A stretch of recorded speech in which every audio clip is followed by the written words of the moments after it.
Following a developing story tonight, the deadly Ebola virus has spread to the U.S. tonight. Officials confirming that a patient in Texas has tested positive for that deadly disease. Well, now the question is, how many others were exposed? ABC's John Ehrlichman reports. The Ebola virus has killed over 3,000 people in West Africa.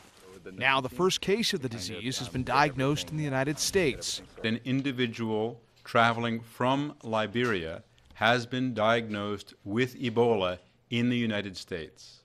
The patient is now quarantined at the Texas Health Presbyterian Hospital in Dallas.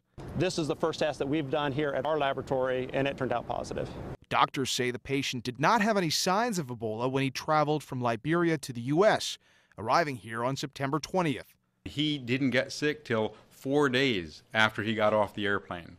While the patient is being cared for in complete isolation, health officials are now trying to identify all the people the patient had contact with to stop the possible spread of the deadly virus. Ebola is a serious disease.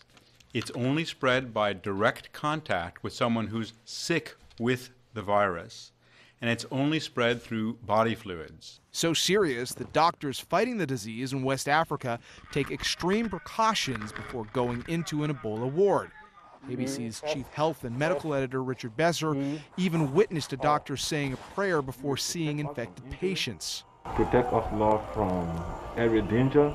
Despite the danger, health officials are assuring the public they will control the spread of Ebola here in the U.S. I have no doubt that we'll stop this in its tracks in the U.S., but I also have no doubt that as long as the outbreak continues in Africa, we need to be on our guard. As for the next steps beyond caring for this patient or figuring out which family members this individual has had contact with since coming to the United States.